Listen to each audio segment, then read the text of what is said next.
Pinard qui a déjà est passé 4 fois en procès, et évidemment, à chaque fois a été acquitté, et chaque fois, l'État turc s'est pourvu en appel. Aujourd'hui, on est très heureux que la mairie de Marseille accueille Pinard, et sur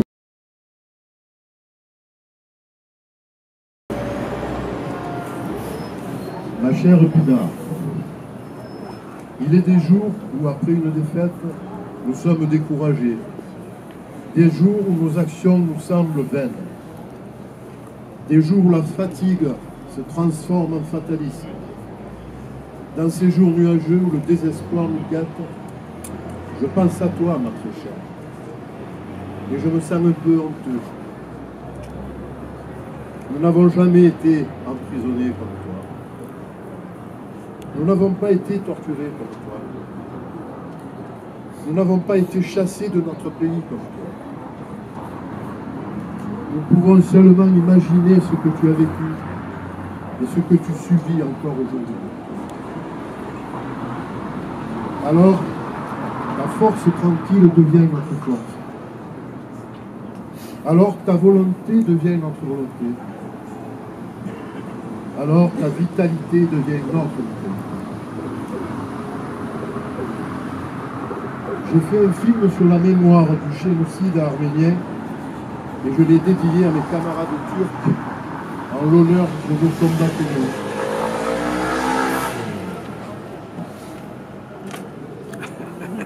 Je ne te connaissais pas encore et pourtant c'est à toi que je m'adressais.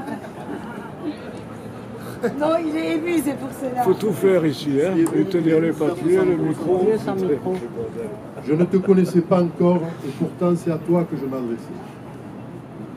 Et c'est encore toi qui me soutiens lorsque l'Azerbaïdjan agresse l'Arménie, aidé par la dictature turque. Tu es un exemple, ma chère Pinard, parce que le seul sentiment qui guide tes engagements est un désir irréductible et universel de liberté et de justice pour tous les opprimés, et surtout, quelle que soit la nature de ces oppressions. C'est ton impératif catégorique qui ne supporte aucune dérogation. Voilà qui tu es. Et j'en profite, je profite de mon absence aussi pour te dire des choses que je n'oserais te dire de vive voix.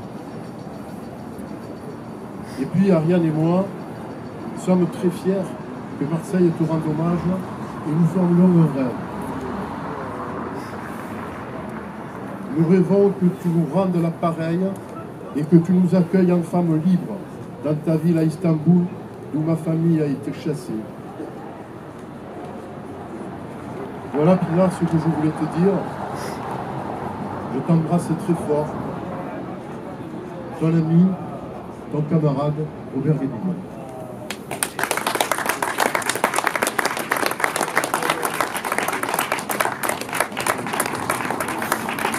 Texte qui rappelle la longueur des combats des opposants au régime dictatorial de Turquie. Et ça commence par le coup d'État 12 septembre 1980. Mon père vient d'être arrêté en même temps que des centaines de milliers d'opposants. Le serment d'allégeance qu'on nous fait réciter 2 fois par semaine à l'école me fait l'effet d'autant de coups de matraque. Quand, chaque lundi et chaque vendredi après-midi, on nous aligne comme des soldats, je refuse de chanter l'hymne national en pliant ostensiblement les genoux. Je passe les lèvres pendant que les autres élèves crient à tue-tête que mon existence soit vouée à la nation, heureux celui qui se dit turc. Je rejette tout ce qui m'évoque l'uniforme. Ce sont les militaires qui ont arrêté mon père.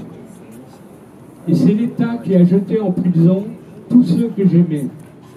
Je ne pense pas à Madame Nayat ni aux Arméniens. Les amis arméniens de mes parents ne sont que des silhouettes sombres. Je sais confusément qu'ils ont vécu des choses dures, mais c'est tout. Ma tête d'enfant ne parvient pas à penser au-delà. 1982, le temps de la terreur. Des centaines d'opposants sont tués. Pas moins d'1 million de personnes subissent les interrogatoires de la police. Et en l'espace de 2 mois, les incarcérations se comptent par centaines de milliers dans le pays. L'opposition est démantelée. Les syndicats, les associations et les partis politiques sont dissous. Le régime traumatise durablement toute une génération. J'ai 11 ans et cela fait 2 ans que mon père est en prison. Chaque semaine, ma mère, ma petite sœur et moi allons lui rendre visite.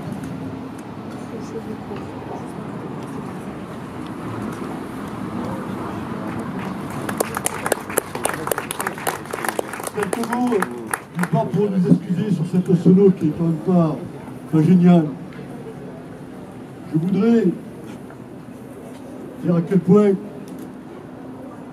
je suis ravi d'être ici, même inquiet et triste à la fois. Ravi parce que Pinar, c'est une camarade et une amie. Inquiet parce que ce qui arrive à Pinar arrive malgré tout à tellement de gens emprisonnés, torturés, en Turquie, mais pas que en Turquie. Ce type de république démocratique autoritaire, c'est un peu tendance de par le monde. Et j'ai retenu une phrase d'un des textes de Pinar, dès lors qu'elle était incarcérée, qui dit que tant qu'on peut résister, on peut être gai. Et que ça aide à vivre, ça aide à survivre en tous les cas. Cette résistance-là, et tous les combats que Pinar mène, je le dis au moins pour moi, mais je pense avoir un partage avec vous, ce sont aussi nos combats. Il n'y a pas de frontières pour ces combats-là. La liberté, la démocratie, la justice, le respect des droits,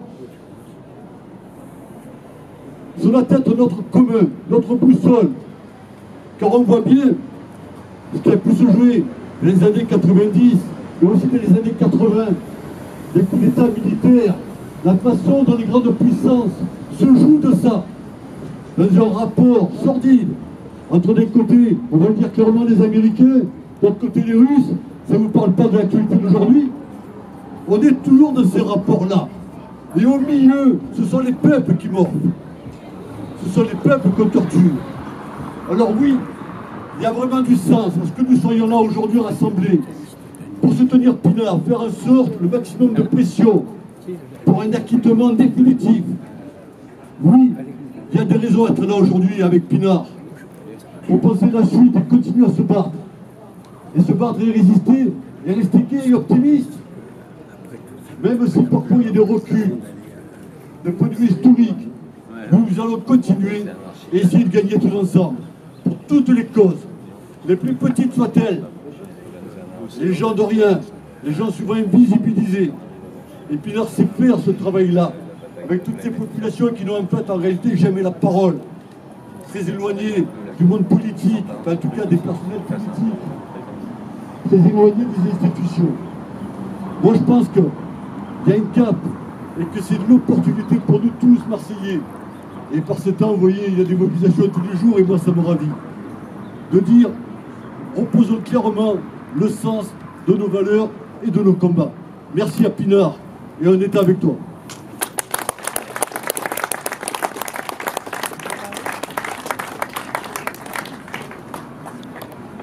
Je voudrais dire que je suis une mère de famille de 5 enfants et je suis vraiment pour que Pinar soit vraiment libérée. Parce que c'est une honte qu'actuellement il y en a beaucoup qui sont emprisonnés, même en Palestine. Je défends les Turcs, je défends tous les peuples qui sont opprimés. Et il faudrait quand même qu'il y ait beaucoup de monde. Quand même, il faudrait qu'ils pensent que ça peut nous arriver à nous, à nos enfants, parce qu'on parle et on défend les droits du peuple et des hommes. Donc moi je suis vraiment autre qu'émue, je suis scandalisée et vraiment je pleure pour tous ceux qui sont emprisonnés pour dire leurs droits et pour défendre les peuples. Bon, mais c'est tout. Écrivaine, prix Nobel de littérature, grâce à Régis Coder qui est ici. Merci d'avoir passé le message. Pour Pinar Selek. Pinar Selek, écrivaine et sociologue turque, naturalisée française en 2017, est persécutée depuis 25 ans en raison de ses recherches et de ses engagements de gauche, pro-kurde et féministes. Le pouvoir turc a voulu faire d'elle une criminelle. Accusée d'un attentat sur un marché qui s'est révélé ensuite être une explosion accidentelle, elle a été emprisonnée 2 ans et torturée, mais acquittée 4 fois par des tribunaux ordinaires turcs. En cassant le dernier acquittement en 2014, la Cour suprême de Turquie se comporte en exécutante d'un pouvoir déterminé à éliminer Pinar Selek.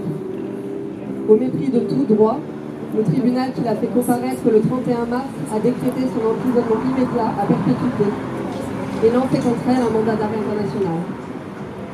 Nous sommes scandalisés et révoltés par ce déni de justice, par cet acharnement qui met en danger de mort Pinar Selek, même ici où elle ne reçoit plus de protection. Nous ne le sommes pas moins devant l'absence de réaction d'une communauté internationale complaisante envers le régime d'Istanbul. Nous demandons au président de la République française d'intervenir auprès de son homologue turc et de protéger notre compatriote Pinar Selek, écrivaine et scientifique, dont les recherches et les engagements servent la liberté et la justice. C'est signé Annie Ernaux.